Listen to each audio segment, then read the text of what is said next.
morning, or good evening, wherever you are in the world. Today, you guys, we are going to be talking with my super sweet friend, Sean Cannell, about why YouTube and why it's so important today. You might think that it's too late to jump in there, but it is my opinion. But we're going to definitely ask Sean because he's the YouTube pro. But I think YouTube is one of our biggest evergreen opportunities when it comes to social media platforms. Meaning, YouTube is a search engine, and over 80% of people that view content on YouTube find it through search, not because they're following us or they're subscribing to us or friending us on Facebook. So this means that as long as you have good content and it's optimized for search, you are in, you have a chance. So hang in there. We're going to be digging into this a lot more with Sean here in just a moment. He's going to diss on the good, the bad, and the ugly that is YouTube. As you guys are coming in, just give me a shout out. Where in the world? I see Jenny is here. Good morning, Jenny. Where in the world are you? We sometimes have, well, most times when we're on Monday mornings, we have people from literally all over the world. So love it. Love seeing names and faces, and some that come back each and every week. A couple of quick things before we bring Sean in. Every week we do giveaways, and this week we're going to be giving away, because we're really promoting this message. I don't know, for those of you who are routinely coming to the show, you've probably heard me say this: do it messy. I will say this from my perspective, we get so wrapped up in the perfectionism of stuff that we let it be a stumbling block. And if that's you, say amen, that's me. So I'm just trying to encourage you not to stress over that. And that will be certainly true if you decide to embrace YouTube, is you just got to do it. You just got to do it messy. So we designed these shirts and mugs that we're giving away today when we were doing this Do It Messy campaign. So we're going to be giving away two things today. One is the Do It Messy t-shirt. So again, scribble, just do it messy. There's amazing things that happen in that box. And then we're also going to be giving away a Do It Messy mug. So two winners today. The way you win, now this is important, you have to drop in your aha moments. Aha. So what's an aha moment, right? An aha moment is when you hear something, you're like, I needed to know that. I didn't know that. Or if you hear something and you're like, I knew that, but I needed to hear it again. So anytime you have an aha moment, drop those in. We'll put you into I got to come up with a name for the spinny wheel. I call it the spinny wheel. So we'll draw names at the end and pull out the winners for those two giveaways. Okay. We also love the love around here. So drop in, anything you want to say, if you want to say something, or drop us some emojis. We love seeing that you're hearing something that you're enjoying. I want to take a quick moment too and give a huge shout out to our sponsor. Our sponsor for it's been for a couple of months now has been Restream, and they are my new go-to platform for live streaming to multiple social media channels at the same time. So you can go live in like 30 places simultaneously if you want to. Currently, I'm live on Facebook, Twitter, LinkedIn, YouTube, and a few Facebook groups. They have a super easy to use interface for doing cool transitions, bringing up guest comments viewer comments, and customized text on the screen, and seamlessly bringing on guests. You can have, I think, up to 9 guests simultaneously. You can also brand your live shows with cool show overlays, logos, and even pull in those custom graphics and videos if you want. This is the perfect platform for new and experienced creators. So if you want to use your own branding, custom graphics, go live in multiple places, you will need a paid plan, but they do have a free one as well if you want to just test it out. But if you are serious about live streaming, I have some great news for you. Restream has offered my community, or my peeps, as I call you guys, a huge discount, 25% off for life.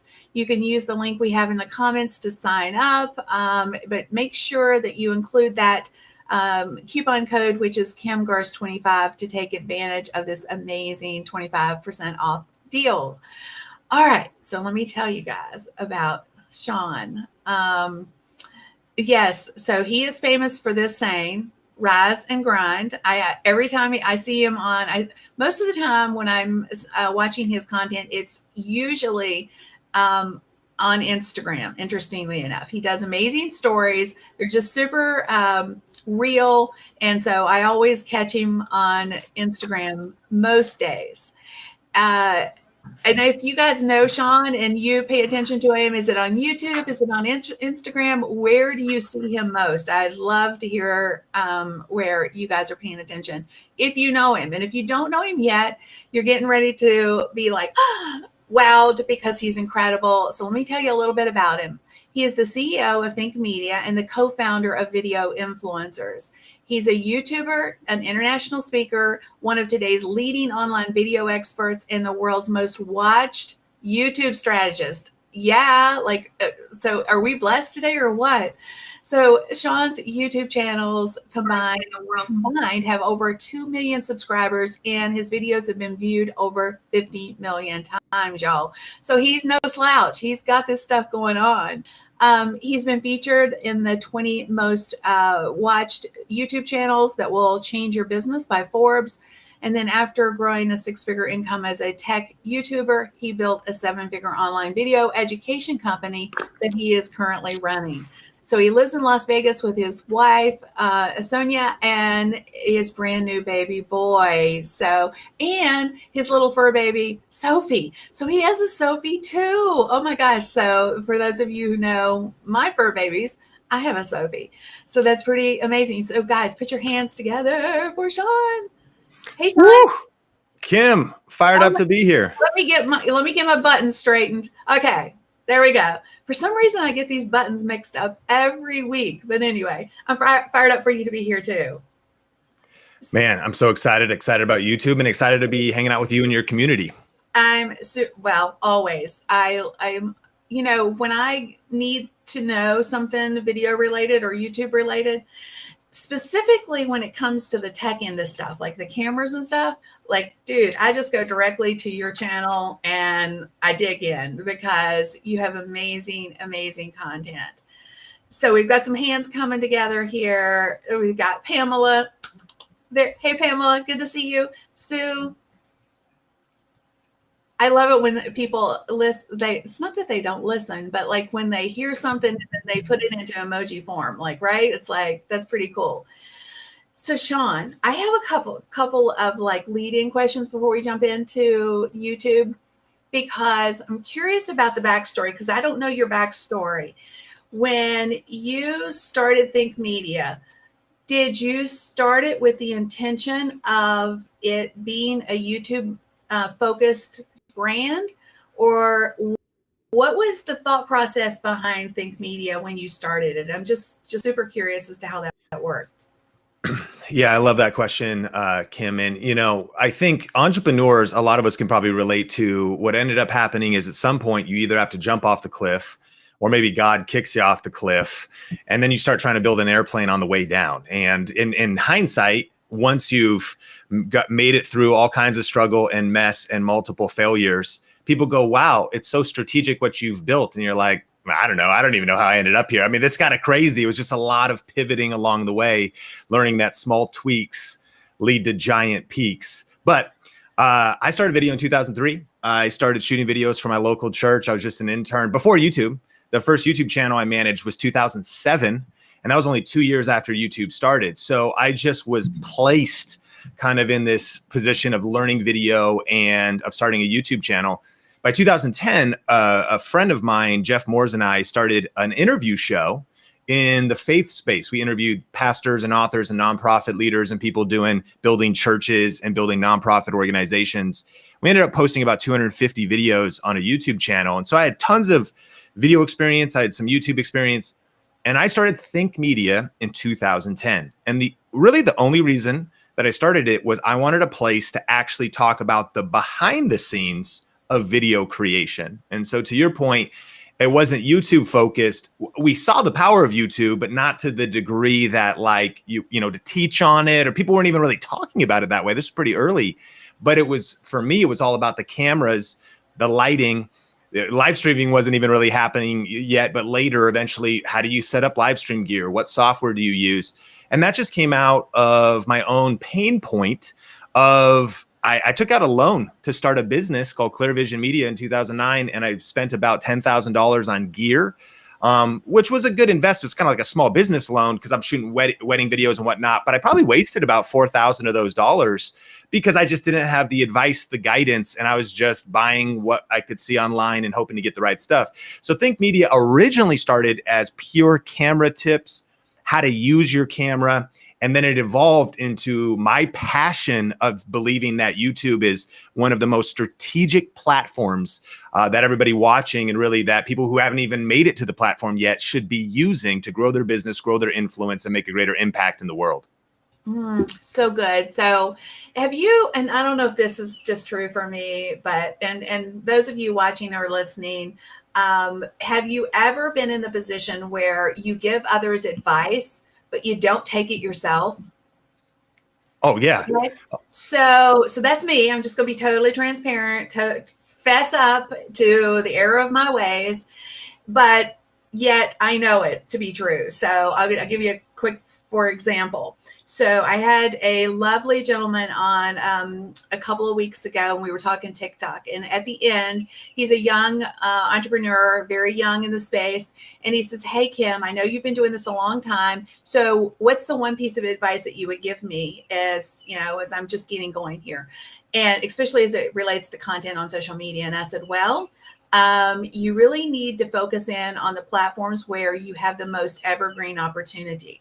You can post stuff on Facebook and it might get seen. Just if Facebook decides that, based on some random, like who even knows thing that's going on.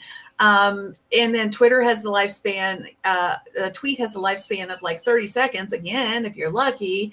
So really the only true evergreen opportunities to be found today, keep that in mind. I said be found, meaning people are searching for specific types of content, is on YouTube and Pinterest. That's it. So if you want, and we do the work, right? We do the work, we do the hard work creating this content. So today it's hard on social. You need to focus in on places like YouTube. So going back to fessing up, and I haven't done a very good job on YouTube, but I want to. So I'm excited to talk to Sean today. So if that's you guys too, if you're like me, then we're going to learn some amazing stuff from Sean today. So, all right. So Sean, now I've said all that because that comes from my personal place of transparency and just because I think a lot of people are like me who heard it, hear it, know it, but yet they haven't dug in. So is it still possible with YouTube being what, like it started in what, 2005, right? Yep. Is it still possible today for the average business owner to start creating amazing content for YouTube and get traction there?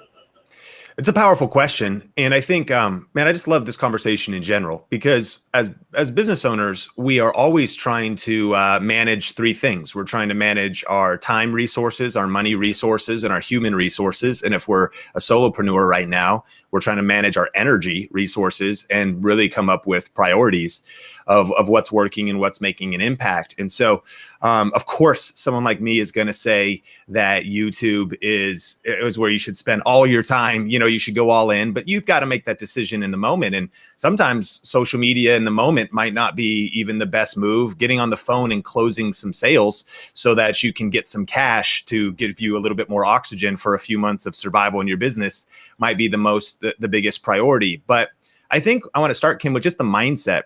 And the reason I love YouTube is because, as you said, it's the only platform where your content truly lives forever if it ranks in search. Pinterest is another, those two being the search engines. But YouTube, even more so, has such a powerful algorithm that one video can actually change your life and business forever.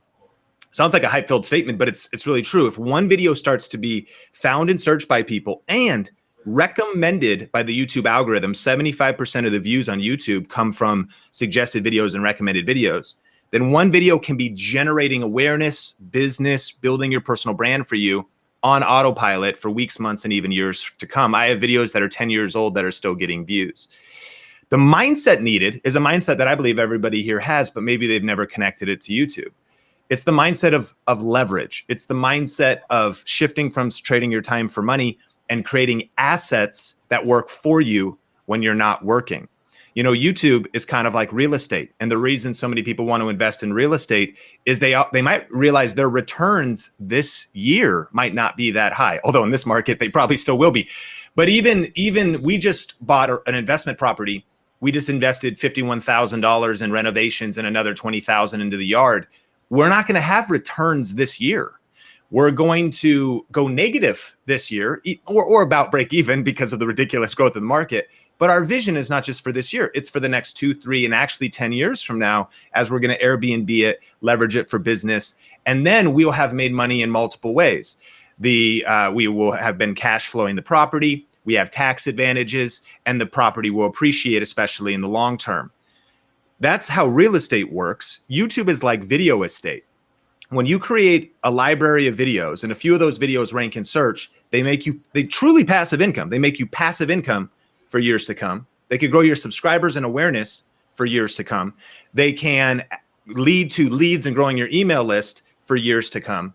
So you have created an asset that is working for you when you're not working. This is why I love YouTube the most. Videos on YouTube are like a fine wine. They get better with age. You know what I'm saying? And so ultimately, I think for the business owner, I would be asking, how can I allocate resources to create great content? And to land the plane on just this idea, the challenge with YouTube is that it's going to take a little bit more energy than these other platforms that are going to give you a quicker dopamine hit. Even going live like this is incredibly powerful. But on YouTube, you're probably going to want to do some editing eventually so that, and you should be going live just like you're restreaming like this, as well as creating intentional videos that are meant, like there's a reason we're renovating our property and we're putting some paint on the walls. We're taking some time to redo the countertops because it was outdated. We're taking some time to update the carpet. You want to put a little paint on the videos. You want to renovate your videos a little bit so that they have some lasting power on the platform. And so the question is, how can I allocate, whether growing my own skill sets, maybe hiring someone to help me shoot and edit, learning the platform, and seeing that the ROI on YouTube, this is kind of the big mindset shift, is that actually I'm going to invest today, maybe 50,000 in renovations and another 20. It's not going to cost you that much to do on YouTube. I'm just saying my Airbnb numbers.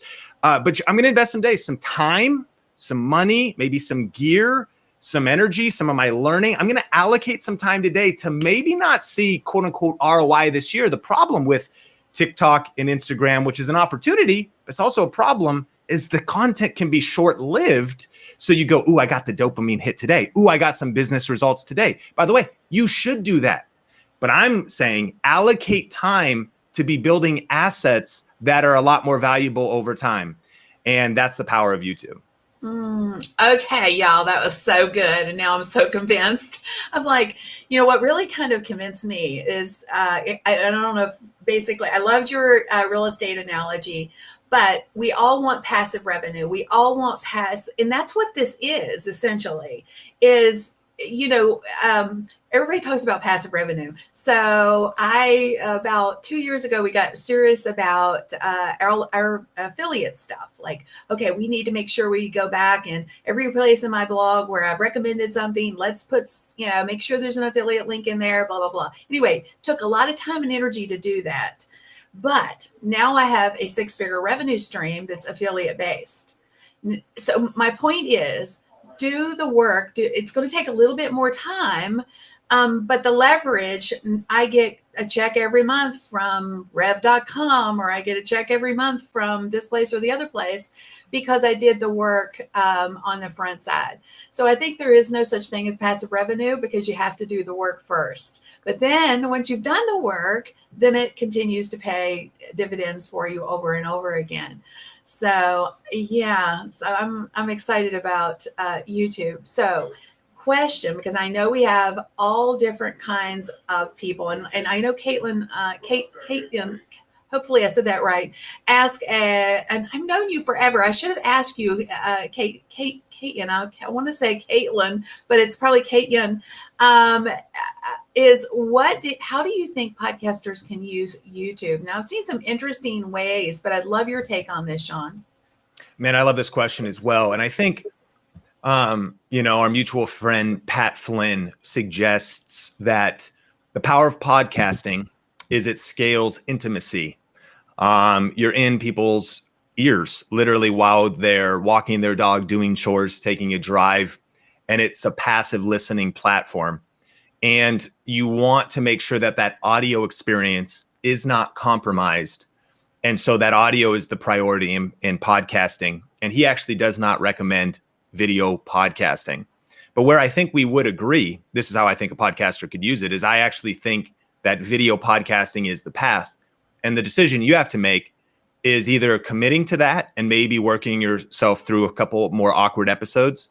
But also if you can handle not letting, by dividing your focus in two areas, both are weak. The video is weak and the audio is weak. But here's my suggestion. Here's the examples. Joe Rogan, one of the top podcasters of all time, has a video podcast. So the cameras are off to the side, but he's focused on his guest. He's focused on the conversation. And that content not only is distributed now on Spotify, but is distributed formerly in long form on YouTube, and now, based on the Spotify and YouTube agreement, in a Clips channel. If you look at a lot of the very influential YouTube influencers, whether that's like a Logan Paul, H3, in the entrepreneur space, someone like a Jay Shetty or a Tom Bilyeu, Impact Theory, these are video podcasts. And in my opinion, it is a massive missed out opportunity for audio podcasters, because when you do a video podcast, you still get the audio. And for us, we have what's called a Think Media podcast every Tuesday. And so, of course, it hits Spotify and Android and Google and all those platforms, as well as Apple Podcasts. But it goes on a dedicated podcast channel for us. And these about 25-minute episodes have here's the other unlock. Not only, first, to give you some numbers. So the audio podcast, we get about 2,000 downloads per episode. That's all relative based on when you started and who knew about it and maybe, doing good episodes. But on YouTube, we also get about another 2,000 downloads or views, essentially. I'll admit the audience retention on YouTube is not as strong. It's about 80% on a podcast because people are really there just listening and working out. But on YouTube, it's much stronger than other videos I've seen once you've conditioned the viewer to understand that this is a podcast. And what a lot of people don't know is people who love YouTube and are a YouTube audience that you could be missing out and reaching, they spend money on things like YouTube Premium, which is just $10 a month for no ads, and passive listening, meaning they actually don't watch the video. They just use YouTube to consume the content. School of Greatness, Lewis Howes, is a video podcast. And so they turn it on, they listen to it there, and you still get that consumption. So we essentially have doubled our viewership by putting it on YouTube. But the final really argument for doing video podcasting is now you've got this asset. Even if you just use Restream or Zoom, or you set up a more fancier camera, or for us, and video production's our thing, we have like a pretty nice studio and we record the video in a studio and then we edit it and post it. I want to encourage you, it is possible to pull off video podcasting with a basic USB mic, a webcam, and some simple software. And you can scale it to any degree. But the final thing is now you've got video that can be cut up and put into a social media trickle down. One of our favorite services is called Repurpose House. It's very affordable. For like $600-700 a month, you have like unlimited clips that you can chop up from any kind of video sources. And so we can take 2 minutes from our video podcast, they help you build a branded template. And now we've got an IGTV. Now we've got a Square video for LinkedIn. Now we've got clips that we're posting on Facebook. And we can barely keep up with unlimited is one a day. You can just submit one a day, get one a day, but you're pulling quote cards out of it. But specifically, you're pulling those video assets out. Just to really hammer my point home, my friend Carrie Newhoff does a church kind of leadership or a leadership podcast, huge viewership or listenership, maybe nearly 80,000 a month or something, or per episode. It's pretty crazy. And he said, he had me on the show. He said, Sean, I do it on Zoom because I want to connect with the guest and see them. But it's an audio only podcast. And I said, so wait a minute. So you've been recording every single episode and you have the video. Where are they? He's like, yeah, I've downloaded them all from Zoom and they're on my computer. So I said, Carrie, they're just sitting on your computer, all these video assets. He goes, yeah. And I said, Carrie, it is irresponsible for you as a leader and as an entrepreneur to not be posting these to YouTube. I was like, listen, of course you want to make the title great and you need to design a thumbnail and that might introduce more complexity. Of course, there's like another open loop of how do I master the YouTube platform. But even if you didn't do it well, Carrie, you might get another 50, 75, 6 views on something that's just sitting on your computer already. In some cases, you might be like, I haven't been recording video, but I was like, Carrie, listen, like, why don't you lean into your YouTube channel? And the magic is it's not his primary platform, but he just also puts those video clips out and eventually built a system around it so that it would be sustainable as smart business owners would do. Some of those episodes, 200, 300, 400 views. But the magic of YouTube is you post some episodes where you look back. He brings on a certain guest, certain topic. Here's the key of YouTube. Certain trend at a certain time. Like you start talking business owners, maybe you help other business owners with understanding the EIDL loans or the PPP loans over the last, what we've been experiencing with the pandemic. Some of those videos blew up. Maybe you're educating around stimulus checks, anything trending. Maybe you're talking about investing and you're talking about lumber prices being up 300%. Point is, you get like the right guest or your right solo round with the right headline at the right time. And all of a sudden, some of his YouTube videos now, since following my advice, have 5,000 views, 8,000 views, 12,000 views. That's more awareness. That's more subscribers. That's more book sales. That's more everything by actually making YouTube just a secondary strategy with video podcasting. So I love that you said this. And you can also do this in reverse. So what I mean by that is kind of what I'm doing, honestly, is you may have a live show or you may go live and you have a lot of video content. You can pull the audio off of that and turn it into a podcast. You might clean it up some, but I have been trying to launch a podcast forever. And so I finally just did my 00, if you know, my 00 podcast intro kind of thing. So hopefully in the next couple of weeks, I'll finally get my podcast out the door. But I'm with you. I feel like there's one block of time. So you could either sit down and record an audio of a specific set of content. And then, okay, if you want a video of that same kind of content, then you have to find another block of time, right? Why not do it all at one time? Why not create a video and an audio all at the same time and leverage the daylights out of it? That's me. I'm like, how can you leverage this content? So this live show that you're on right now, Sean, and the ones that we've done in the past, we sometimes turn those into like 200 pieces of content. So I'm loving everything that you're saying. All right. I want to dig into something that's fairly new on YouTube Shorts.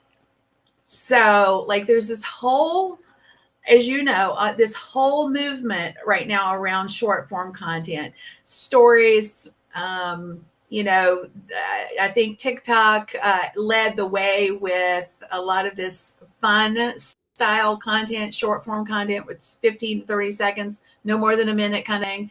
And you see other platforms trying to model that, Instagram Reels and now YouTube Shorts. What are you seeing with YouTube Shorts? Are you thinking there is a big opportunity for literally any business owner? Kind of give me your thoughts on the YouTube Short movement, if you will. Well, let's talk about YouTube Shorts, the good, the bad, and the ugly. Yeah, there you go. First thing, is that last numbers, and these numbers have been growing, is 105 billion views a month on YouTube Shorts. YouTube has reported. That's a lot. Break that down over 31 days. meaning that their numbers quickly are coming close to that of even TikTok's consumption. Now, that shouldn't be surprising because YouTube has over 2.3 billion monthly active users. So by activating the short form content, they are and distributing it to the degree that they want to, it's been growing like crazy. The point of YouTube Shorts, without a question, is this vicious, that every single platform, just like it's like the mafia. Like Instagram just was like, oh, Snapchat has stories, we're taking those. YouTube has stories, like LinkedIn has stories. Like, so it's all of these platforms are just copying and making adaptations, and they're all trying to be like the all-in platform of all the features. So YouTube is certainly paying attention to what's happening with TikTok, Reels, and short form content, and it's kind of their attempt to go after that, and it's certainly working. For everybody listening, I think you absolutely should take this time to update your YouTube app. Also, if you've never downloaded the YouTube Studio app, it's a separate app that gives you analytics and data right on your mobile phone. Grab that as well. When you upload your app, you can create shorts right from your phone. It'll say a shorts creator. This has been rolled out. It should be rolled out to everybody. If you ever have lacking features on YouTube, it's because you need to be consistent for a while. Sometimes once you hit 100 subscribers, they release some stuff. Once you actually like put in your address and stuff in the back end, now you can go live.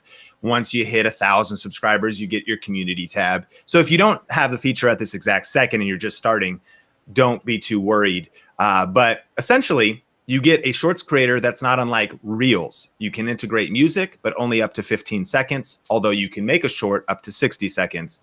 And just like TikTok, you could use popular music. You can, of course, add little, multiple clips together and titles and text on it. But you actually do not need to use the YouTube Shorts creator to create a short. You just need to create any kind of vertical video under 60 seconds, upload it to YouTube, and YouTube understands that it's a short. And my final thought is a couple things I've been observing. One, by far, the first huge growth of YouTube Shorts was they released it in beta heavily in India. It grew massive there. When you update your YouTube app, you can now see that at the bottom bar, there's your homepage, there's a Shorts tab. They're fully committed. There is your subscriptions feed, and then a couple other things. So you can click Shorts and just start watching them, and you will probably be like, what the heck is even going on? Because there's some cool stuff in there, a lot of weird, very meme, very Gen Z type of content that you're going to notice there. So a lot of that, a lot of comedy from all kinds of different things, which is, I think, even for business owners, the modern way we need to be thinking. The way people are using Reels or even TikTok, they're using it for very professional business type of things. By tapping into music or comedy and dance, you got to determine if that's your personality.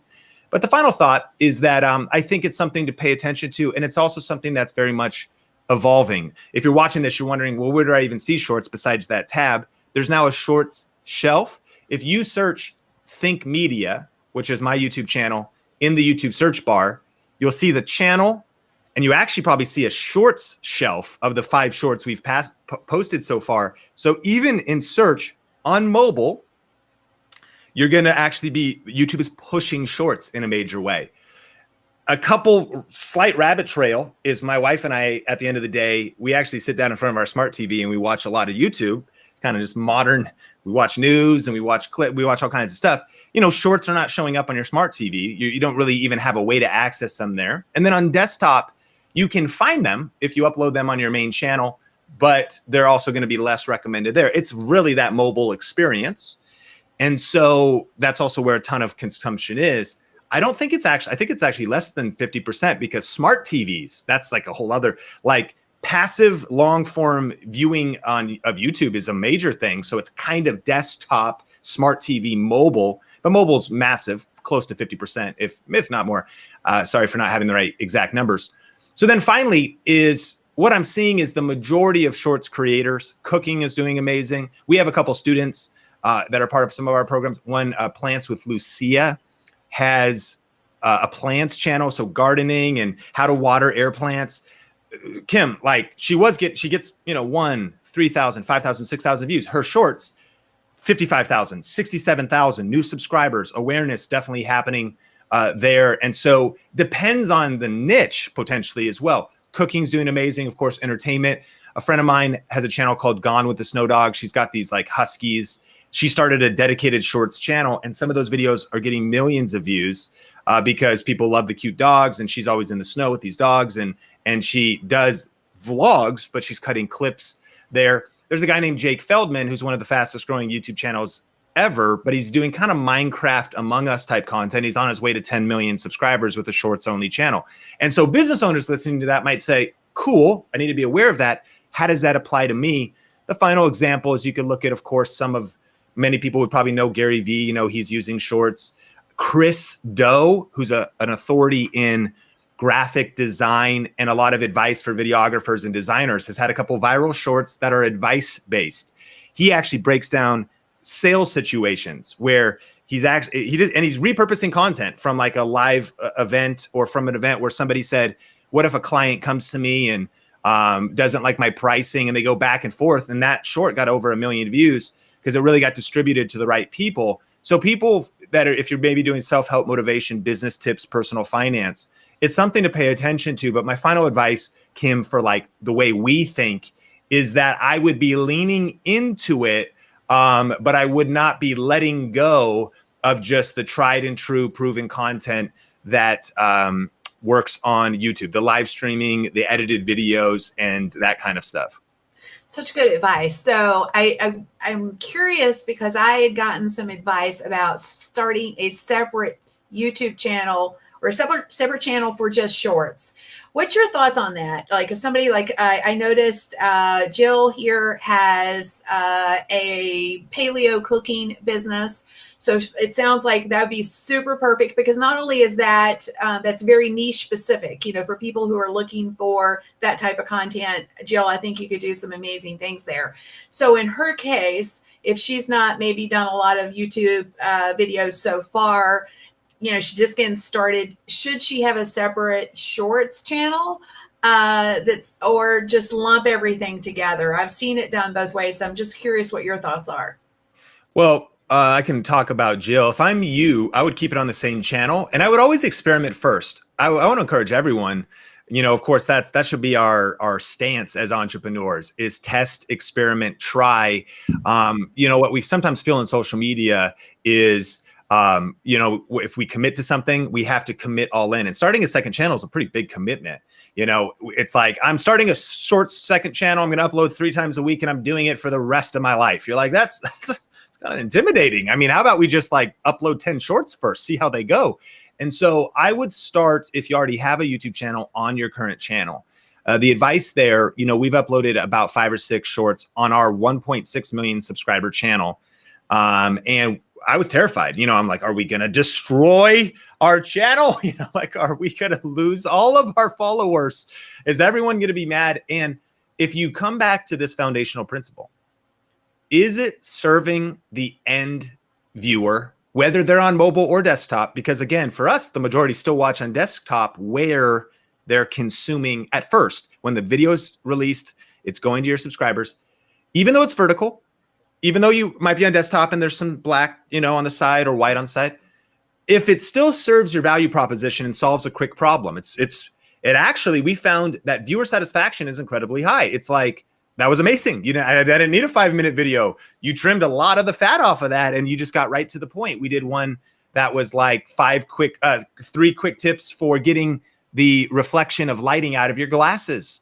Whether people were watching on shorts or they were watching on our main channel, they loved it. So I would start on your main channel and experiment first before you commit to a second channel. Know this, that on the shorts player, a thumbnail does not matter. You can still fill out the description. You still write a great title. You can still fill out tags. If you have a newer channel, that'll give YouTube some metadata about what your short is about. And but on desktop, you can still upload a thumbnail so it's clean. A good channel to study is Legal Eagle. He uploads about 3 to 5 shorts a week and then 1 main video a week, all on his main channel, and he's just crushing it. But he produces the shorts. He shoots 3 to 5 on Sunday evenings, batch produces them, and then releases them throughout the week. He has a team supporting him. And so the final thing, and this is from my perspective, and let's talk as business owners. So I see the opportunity here.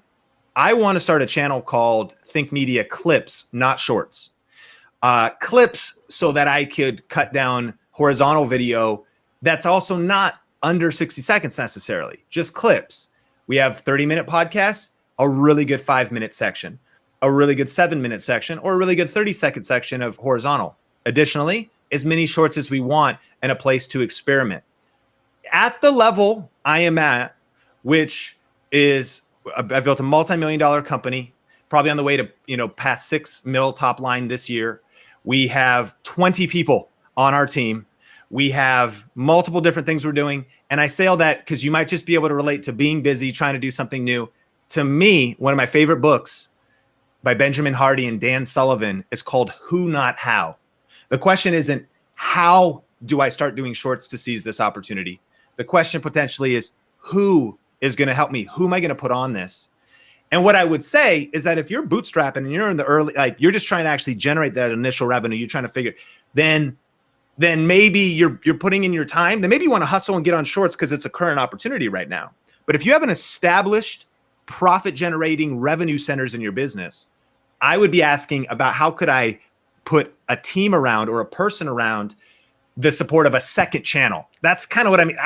It's hard to run a one channel, no matter who you are, let alone two. Like I'd rather put two hands on one thing than have one hand on two things and then drop like my coffee and my purse. I don't have a purse, but and my whatever on my way to my car. I really want to take hold of the thing I'm holding. And so my plan is to staff, and we've already kind of built that team, and sustain our clips channel, because I also just don't want it to be halfway. Yeah. A lot of us have halfway channels, unfulfilled commitments. I'm going to be committed to Pinterest, and then we haven't posted there in a year and a half. So that's just my DNA, is to do it when I can really commit to experiment in the thing I'm doing and don't overthink it. Post 10, 20, 30 shorts on your main channel or whatever, see how it goes, which also might reveal that you actually go, you know what, it's just not working. Of course, you could keep working it, but at some point you also need to give it enough scientific research, enough tests, and then lean into something else. Because if it doesn't vibe with you, it's not a big deal. There's so many other content formats that can crush on YouTube. So let's dive into some experimentation and then adapt our plan from there. So good, and so smart. So clips is there a limit on clips? I'm just curious about that, because, everybody, well, I'll just speak for myself. Like, I think of a YouTube video as being whatever length you want it to be, right? Like, and this shift from, one thing I have to give YouTube credit for is they have stayed true to their mission for a long time. A lot of the other, to your point, all these other social platforms were like, stories, or and ran with the latest and greatest. Really, YouTube Shorts has been the first major overhaul, in my opinion, from an additional format perspective that they've ever made. They've been landscape forever. So I'm just curious as to your thoughts. Will the short form video content, like clips or even shorts, overtake the long form content in the long term? Or do you feel like the traditional tried and true going to win the day in the end, or will it all coexist? I'm just curious as to what your thoughts are on it. It's going to coexist. I mean, because the truth is, I think this opens up the door to that smart TV conversation. People are watching longer form. YouTube has originals, so they actually create original content that will, I imagine, continue to evolve like Hulu or like Netflix. People love high quality content on YouTube. People love long form conversations, whatever, background or news you watch, whether you watch, CNBC or Fox News, or The Hill, or you don't watch the news. If you look at some of those channels, or ESPN or whatever, this kind of like traditional TV type of content, but also chopped into, so people can pick and choose the headlines they want to read and the way that things are being recommended to them. Longer form entertaining content, concerts being streamed, indie musicians being YouTube gaming. Like, I think think about YouTube like New York City. It's kind of like our dollar pizza places only going to take over everything, or is a fancy Italian restaurant going to take over everything? It's coexisting. Like, there's just such a massive group of people that, here's the power of YouTube. YouTube's evolving technology is absolutely unbelievable for studying you, the viewer, and the consumer, whether you're logged in or not, just based on the viewing behavior of that IP address, to cultivate an experience for you to try to increase your time on the platform. That's what winning looks like to YouTube, keeping you on as long as possible. So if you're a 14-year-old girl who watches shorts for 4 hours, they got you time on the platform on your mobile phone.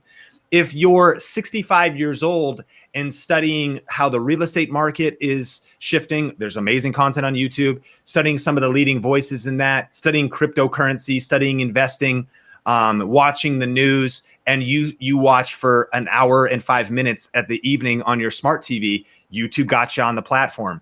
If you're a 26-year-old gamer into esports, which would be like, playing video games in a competitive way, and you're watching hours and hours of streams, they got you on the platform. YouTube is a massive city that is taking over the world, and the distribution of content, it figures out who you are. It knows a lot about you, and it continues.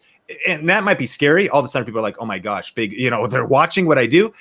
They're just trying to curate your experience. And I like that, because Kim, what's amazing is, again, most evenings, eventually my wife and I will find our way to Hulu or HBO Max or Netflix or Amazon Prime. We got a problem. We have like all the we used to pay for DirecTV. It was like $180 a month.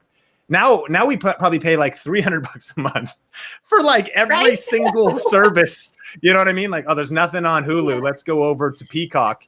But it's fascinating that you said that about YouTube and so many people watching it on their smart TV. I honestly, I haven't done that yet. I'm just curious, as everybody's watching or listening, I'd love to know, are you currently watching content from YouTube on your TV? I mean, I usually think of my phone, on my phone or on my desktop. I never once considered using it on my smart TV. So I'm just curious. Maybe I think that's interesting that you said that, because I think that's why viewership of major sporting events have gone down dramatically. I mean, numbers of people that are watching, like, the Super Bowl, or people usually still watch the Super Bowl on the TV, I think, but traditional sporting events like one-off games and things like that, the numbers are way down. And it's because you catch the highlights or any other social media platform. So what it is like, right? And so we're just not spending that time. They're catching it. Okay. Let's see. So Sandy is saying no. I'm just trying to see who else. So Jill is saying she watches the news every morning, and Jenny is like, yep, always watch on my smart TV. Awesome. Okay, well, I'm behind the times. I am going to get with it. I'm gonna pull up YouTube. It'll probably ruin your life, because what you'll discover is, again, what ends up happening is we turn on YouTube, the YouTube app on our TV, and like all the stuff we want to watch is there. Yes, because right. or something you wanted to watch, something the stuff we didn't even think we want to watch. Right. This is an unlock for people watching when they think about creating their own content. Here's how the YouTube algorithm works. YouTube does want to kind of stereotype your content in a positive way.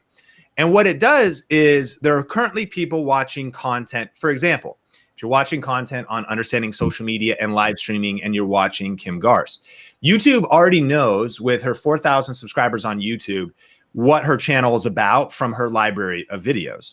So what ends up happening is, even if you were watching this on YouTube, and even more so if you engage with it in a thumbs up or click subscribe on the channel, what YouTube wants to do is say, okay, next time you get on the platform, we're going to recommend you one of Kim's videos, because chances are you're going to want to watch another one of those, and that's going to be on the homepage.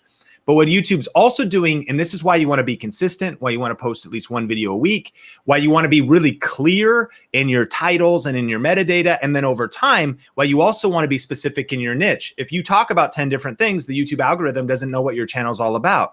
So the clearer your channel is, you want YouTube to categorize you. So then what ends up happening is people say, okay, people who like it's clear that Kim is the expert on live streaming, and let's see people who have watched content like hers also enjoy content like this, so that starts getting recommended to you. So now actually quality content you might be interested also starts showing up on your homepage. Next thing you know, 6 months pass, a year pass, and you've discovered new things that you absolutely love. And it's like curating this ultimate experience for you. The way that looks for my wife and I, besides all the business content I consume, is my wife is into container homes and tiny homes and things like that. You watch a couple of videos like that on YouTube, and now all kinds of cool home tours and things are happening.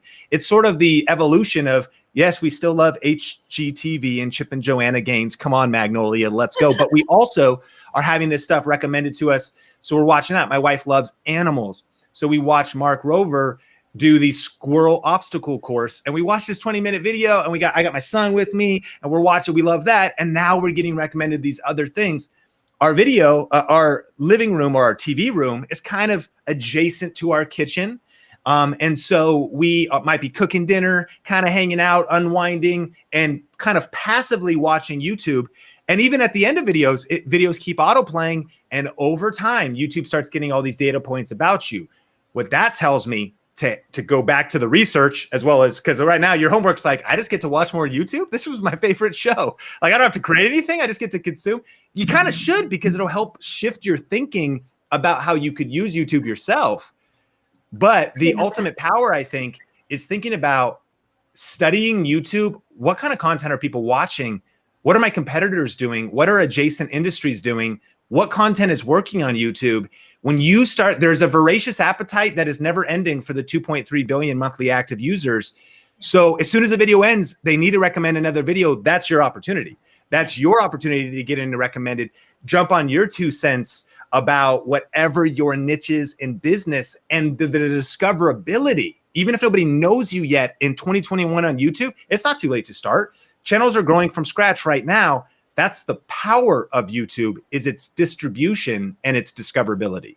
Yeah, I think that's exactly it, which is what I find so fascinating with both just YouTube and Pinterest, because content is being searched for. It doesn't mean you have to have thousands of followers on Pinterest or thousands of subscribers on YouTube for your content to be found and consumed. So, I found this amazing young woman over on YouTube when I was digging into Reels and doing some background on that. She's fairly new to the scene, but she's got amazing content. She's really developing most of her content on YouTube, and then it's funneling people back to her Instagram. So wicked smart. I was very impressed with her. And I think she's a photographer that's teaching other photographers how to use social media to grow their business, right? So fairly new to the game, but she's doing incredible things leveraging YouTube. So is there any ugly, is there anything that, we've talked about some positives, but what's the negative side of YouTube? Is there any? I mean, a couple things is audiences are different on different platforms. And for anybody who's been posting content online for a while, you probably have met a troll or a negative comment or somebody that said something kind of rude. And they probably would never walk up to you in person and say that. But on YouTube, the comments can be a dumpster fire. It can just kind of just be ready. It depends on, because what can happen is, because of the algorithm recommending content to videos around the world, chances are some total stranger will somehow find your video, and Minecraft 62 pants will comment you're dumb and you're ugly. And you'll be like, what the heck, dude? I didn't need that in my life today. What's going on? And I think we need to just remember, right, that we're here to build our business, to have thick skin but soft hearts. And that's just one thing to be aware of on YouTube. Tactically, you can actually flag certain words, and their spam filters are pretty good. And so I don't want to overemphasize how that point, but just something to be ready for. I think, again, the ugly is really, it's actually the opportunity. Thomas Edison said this. He said, opportunity is missed by most people because it's dressed in overalls and it looks like work. The truth to winning on YouTube is the opportunity is there. I believe it's actually the most equal opportunity platform, because New channels are springing up overnight when they post good content, when they understand how to create good content, when they understand how to optimize it. Here's why that is. Even subscribers can be a vulnerability, because channels that have been around for 10 years have maybe pivoted their brand a couple times. Their subscribers are inactive. And YouTube works by first distributing your content to your subscribers. If they don't click on it, they might kill the video, because they go, well, we shouldn't distribute it farther than this group of people. They're not even interested. What I'm encouraging you is, if you're starting from scratch with fresh clarity, with a fresh, clear clarity on your niche, clarity on who are you trying to reach and what problem do you solve for them. When you study the platform a little bit, and I'm not suggesting you need fancy production value, I'm saying you just have valuable content. We've all seen videos shot on a smartphone that solved, listen, the promise of the title. You make a promise in your title and deliver on that promise. Like our mutual friend Shalene Johnson says, be brief, be bright, be fun, and be done. If you just put out valuable content, you make a promise in the title, someone clicks on the video because they want that information and they get it in the video, you've just built a bond. You potentially will earn a subscriber. And starting now in 2021, you can build your audience quickly, because when you strike a chord, a trending topic, the thing people are asking, when you understand the person you're trying to serve, then a video could be spread across the platform and get you, I think, realistic expectations. Get you thousands of views starting from scratch, maybe 100,000 views. That'd be like micro viral in your niche. But the final thing, it's not even ugly, it's just the opportunity that looks like work, is that YouTube, you need to post 30 to 50 videos to kind of get your channel going if you're starting from scratch. You need to commit to, I think, a year of not overly judging your results, of posting at least a video per week. And I don't think this should surprise us. For any of us that have ever started a brick and mortar business or any kind of small business, the average small business is not profitable for 2 years. So why are you thinking that you should be getting results on YouTube in 2 weeks? Would you say it, like, right? It's like same with anything in social media. It's consistency. You can't expect to be an overnight like star. It's consistently committing to the whatever it is. Like if it's blogging, if it's reels, if it's YouTube, whatever it is, you got to do the work. I love that you said that. So, let's pick the winners. I want to make sure we do that. And before we ask where everybody can like connect with you and all that good stuff. So I always try to end with this kind of big question in the context of, I don't know every question to ask. So what is a question that I should have asked, but I didn't? Yeah. What is the best way to start on YouTube? What video should you post first would be the question. And I'd tell you this. Number one, answer specific questions, ASQ. Write this down. Answerthepublic.com. Powerful website. If you've never been there, you could pay, but you get 2 searches a day. Enter your niche over there. If you help people with personal finance, or enter something specific like taxes or investing or real estate or whatever your niche is, you're going to be blown away. It's going to give you a list of different topics that the public is asking, the questions that people that your potential viewers are really asking. Answer specific questions. What should you be doing on YouTube? Answering specific questions. 2, review specific products. If you're in the fitness niche and you use those massage guns, you do the Theragun versus the Craft gun. Like if you do Ninja Blender versus videos. See, 90% of people discover new brands and products on YouTube. And what I've learned is that products are actually influencers, meaning they don't know you, but they don't know Kim yet, but they know they want to learn how to use Restream. They don't know you yet, but they want to learn how to install a WordPress plugin. They don't know you yet, but they want to learn how to use QuickBooks software.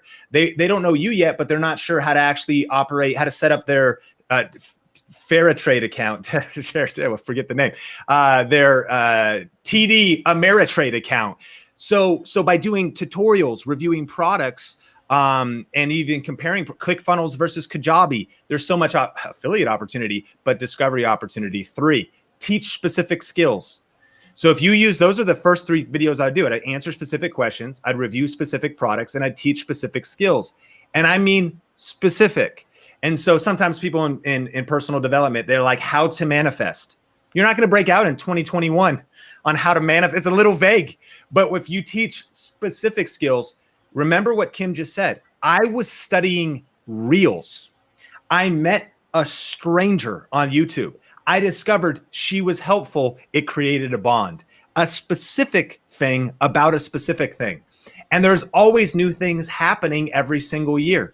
Business owners, there's always new updates to financing, PPP, taxes, legal laws, things that are happening, HR issues. Like there's just so many angles. And that's the key. Just posting generic content on YouTube is not how you're going to blow up, but use answer specific questions. Check out answerthepublic.com. Review specific products. What products would attract my ideal audience?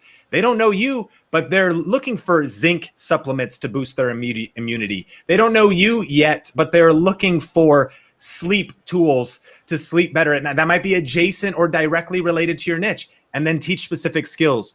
If you commit to posting videos with the right strategy, you'll be stunned by how much momentum and growth and impact you can have on YouTube in the short term.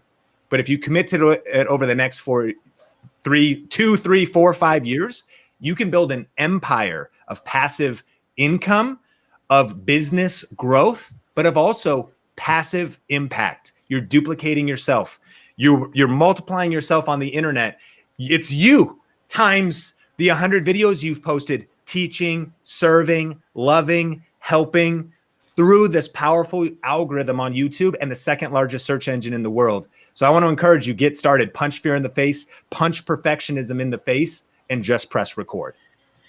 I don't know about y'all, but like that ending was like, all right, he's got me fired up. I'm like, of all the content that I have and all the content I create, like, why have I not been more intentional with YouTube? I'm just saying, like, it is, if that's you, I'm with you, boys and girls, because we need to clear our plates and get intentional with YouTube. So I want to quickly just give a shout out. Karen is the winner of today's messy t-shirt. Yay, yay, yay. And then I think Jill, Jill is the winner of the mug. So congrats, guys. Real quick, Sean, one, thank you so much for being with us today. But where can everybody connect with you? I know they're going to want to. So where do you want to send everybody to? Is it on social somewhere? Do your YouTube channel? Where's a good place for them to connect with you? Yeah, absolutely. Thank you so much, Kim. And just so honored to be hanging out with you. I just love your values, your business, the way you serve. You're such a heart-centered entrepreneur, and I'm just grateful to be hanging out with you and your community. You've seen me in the comments a little bit. I'm trying on the side here to be in Facebook so you can see my name there. Sean Cannell, rhymes with YouTube channel. And so I love, I'm on Facebook at Sean Cannell and Instagram as well, Twitter, active over there. And then Think Media. That's the place to check out. Think Media is pretty crazy today. I want to encourage people. I'm a small town kid, college dropout, just started shooting videos in my bedroom, grew up on 6 acres on a farm with a bunch of dogs and goats and no connections in Hollywood or anything like that. And I just started posting videos. It's grown into a massive media company. We have multiple content creators now, different Think Media personalities, and we post 5 videos a week. And they're high quality. It's because we have a team. The reason I say that is Think Media is like a university for teaching you the multiplicity of skill sets to really win on YouTube. We've got video editing tutorials there, camera tutorials there, YouTube tips videos. So literally, if you have a question about a camera or video editing, if you type in Think Media and basically the topic, you can see that chances are we have something there to serve you and help you for free on our channel, Think Media. So that's probably the best destination for people to check out. Yeah. And he's got an amazing YouTube channel. I use it all the time. Anytime I'm like I have this issue, and I'm just going to say it real quick. I don't want to lean into it too much, but I have this issue, but I'm going to go to Sean to try to figure it out later on YouTube, because I have a mirrorless M50. And I can't, it's stuck. So I'm like, he's probably got a YouTube video that shows me how to fix this. So I'm going to go check it later. Anyway, so thank you, everyone that was live with us. And those of you who watch on the replay, don't forget to drop in #replay so I know I can see you after the fact. If you're ultimately even listening on the podcast that's coming. I am so thankful for all of you guys. I know that time is a precious commodity when you spend some with me and now with Sean. We appreciate you so much. Hopefully you've gotten some great nuggets out of today's show, and you can go forward and do amazing things. So take care of yourselves, stay safe, and God bless.